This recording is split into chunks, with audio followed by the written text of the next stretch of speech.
Okay friends, இந்த vegetables ragi கஞ்சி செய்கிறதுக்கு இன்றைக்கி வந்து நான் ஒரு 1.5 டேபிள் ஸ்பூன் அளவுக்கு பாசிப்பருப்பு மூங் தால் வந்து வேக வச்சுருக்கேன். கொஞ்சமாக தண்ணி சேர்த்து இது கூட கட் பண்ணின கேரட் வந்து ஒரு 6-7 துண்டு கேரட் வந்து சேர்த்துக்கிறேன்.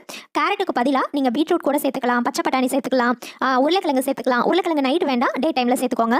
அடுத்தது இது கூட கொஞ்சமாக தக்காளி சேர்த்துக்கலாம். அதுக்கப்புறம் பெப்பர் தூள் கொஞ்சமாக காரத்துக்கு சேர்த்துக்கலாம். தக்காளி வந்து ஆப்ஷனல் தான், வேணும்னா சேர்த்துக்கலாம், இல்லைன்னா தேவையில்லை.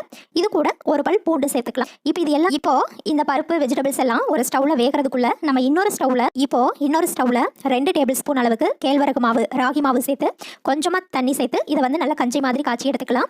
இப்போ பார்த்தீங்கன்னா நம்மளுடைய நல்ல கெட்டியான கேழ்வரகு கஞ்சி வந்து ரெடி ஆயிருச்சு. அதே மாதிரி நம்ம இன்னொரு ஸ்டவ்வில் வேக வச்ச பருப்பு கேரட் எல்லாமே சூப்பராக வெந்துட்டு இருக்கு.